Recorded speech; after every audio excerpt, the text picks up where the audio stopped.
If entitlement were a competitive sport, I swear our HOA president would have won the gold and slapped a neighborhood lawmaker sticker on every mailbox from here to county line.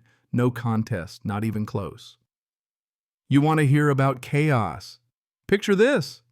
She drags an entire crew out to my private lake, kayaks and all, shouting that it's community property, all while strutting around like she owns the place. But here's the punchline: every last drop in that so-called resort lake flows through a single hidden valve right on my land. There's only one key, and buddy, I'm the one holding it. The kicker: her little joyride happened to land smack on the one afternoon a week I do the scheduled drain to inspect the old bottom gate. So as these weekend warriors were paddling around like they're at summer camp, the water starts dropping, and suddenly a neat little row of black steel stakes, think medieval defense but shinier, comes poking out of the mud just as designed. Took less than 3 minutes for everything to turn to pandemonium. Kayaks jammed, people flailing, some poor guy nearly busts his leg, and there's Miranda, yep, let's call her Miranda, screaming 911 like I'd rigged the whole thing with landmines. But you know what? That was the exact moment everything flipped and a ticked-off, hobbled farmer took down an entire HOA empire in under 72 hours. Yeah, that happened. Where are you watching from? Let me back up a sec and tell you how it all started. Tuesday morning, and I'm shuffling around my property on crutches, still nursing a busted leg from the motorcycle wreck that changed my life 6 months back. Me and Sarah, we'd been making plans for this place, the old house Grandpa left me, but after the accident, I lost her. Just me now, the lake, and those memories. Doc says my leg'll heal, but I'll tell you, some wounds run deeper than bone. I'm checking the shoreline, lost in thought, when a blindingly white Escalade rolls up tires, crunching gravel like a threat. Out steps Miranda Harrington.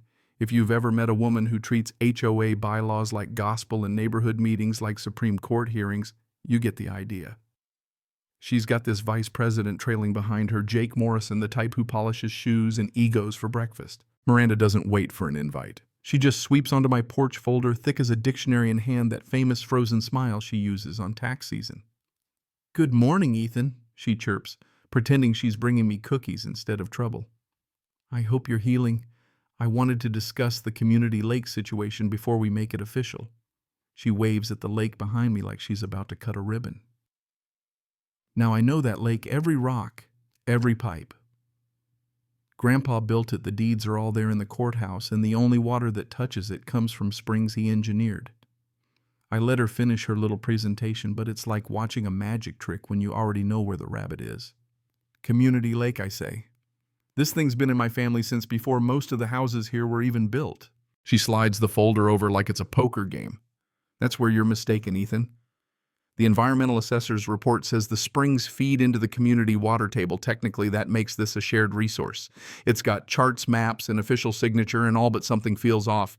Even Jake's over there recording with his phone like this is a police sting. We just want the community to have access. Jake adds voice all syrupy for property values, for the kids, for unity. Sure, unity, just not with the property owner, apparently. We're holding a community lake day this Saturday. Educational, family-friendly, and supervised, he adds, eyeing my crutches like I'm the dangerous part of this event. Neighbors are already peeking over fences. Miranda's good at making her drama public. So let me get this straight. I say you're bringing people onto my property, into my lake, with some report. I never saw an assessment I never signed up for. Miranda finally lets her poker face drop just a notch, just enough for me to see. She's already made up her mind. "We're not asking for your permission because legally we don't need it," she snaps, shutting the folder with all the grace of a judge's gavel. She and Jake walk off phone, still recording, leaving me to stew. Here's what Miranda didn't know. Grandpa wasn't just a lake builder. He was a systems guy. Every Saturday at exactly 2:30, I run a maintenance cycle. There's a master valve hidden under the shed, brass and old, hooked to a web of pipes and pressure gauges. Turn it, and in 10 minutes, that lake's down to a muddy puddle.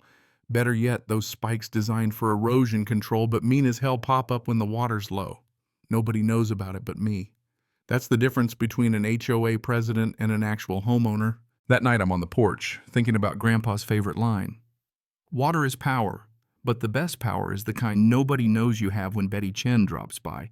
Betty's a retired court secretary, sharp as attack cookies in hand, sympathy in her eyes. Miranda's overreached honey, she tells me. But don't take her paper pushing too seriously. That report, if it's real, I'll eat my cardigan. She pulls out her phone, shows me Miranda's Facebook. She's already announced the Community Lake Day like it's a done deal. But what catches my eye is a little security camera in the background, mounted on an oak tree lens pointed right at my house. Looks like Miranda's been snooping for weeks. Document everything Betty says and check your property lines. People like her count on you not having your paperwork. She leaves me with her cookies and more resolve than I'd felt in months. I dig up my maintenance log, 40 years of Saturdays signed, dated, filed with the county, all legal. Grandpa was nothing if not thorough. Saturday rolls around and Miranda's parade starts up early. SUVs, minivans, kayaks, cameras, you name it. She's dressed for battle, directing volunteers like she's running a city park, while Jake works his clipboard like a stage manager. I watch the show from the porch, announce to everyone, "Enjoy yourselves, but the lake's got features you might not see from shore. Be careful out there." That gets some of the parents whispering, but Miranda takes the mic. "We had a safety assessment. Everything's fine and supervised." Pointed glance at me. Jake's already filming for social media. Got to get that narrative out right. Then, like clockwork, Betty slides up with county paperwork in hand, just loud enough for the parents to hear. These documents about the original permits and maintenance are fascinating, especially the safety notes. Now the crowd's divided, half wondering if they're at a family picnic, half suspecting they're extras in a legal drama. At 2:25, I excuse myself. 5 minutes later, I'm at the control panel, hand on the valve. At 2:30 sharp, I turn it. From the kitchen window, I watch the water drop. Kayaks start scraping and a kid yells he's hitting something hard. Within 2 minutes, the first kayak lurches. Guy goes flying. Miranda's shouting orders, but the crowd's getting anxious. Then the stakes pop up, and you'd think the lake turned into a shark tank. Jake's filming turns to flailing as he nearly impales his leg. Miranda, what the hell is happening? And there she is, shrieking into her phone for 911, suddenly realizing control isn't always what it's cracked up to be. By the time they all scramble out, parents, muddy kids crying, kayaks abandoned, Miranda's calling lawyers, the news, anyone who'll listen. My death trap lake is all over local news by sunset. The real fun's just starting. Sunday. Miranda's version hit social media like wildfire. Me, the crazed neighbor sabotaging a family event. Jake posts dramatic photos of his torn jeans, and suddenly I'm the villain on 3 TV stations. Civil suit, criminal inquiry, neighbors avoiding me. By Thursday night, I'm about as low as I've ever been, sitting in Grandpa's chair, feeling like maybe Miranda's right, maybe I'm the unstable one. But Betty shows up again, folder thick as a Bible, laying out everything permits. Maintenance logs, police notification I'd filed before the lake drained. Turns out I'd done everything by the book, and the real story was Miranda's fraud. She'd faked the environmental assessment, used HOA money to pay for it, even copied and hid my original documents to rig the case against me. But here's the twist. Jake comes clean, brings every text, every email, every scrap of evidence. Turns out Miranda had orchestrated the whole disaster, betting she could frame me and cement her power. He hands me a voice recording, Miranda confessing the whole scheme, right down to picking the time when the lake would drain just to set me up.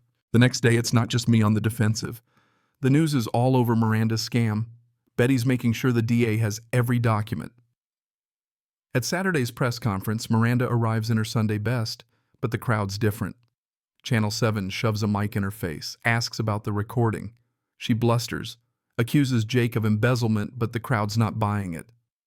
Jake stands up, confesses everything, exposes the whole thing, and Betty reads a letter Miranda wrote her daughter explaining her own pain and need for control.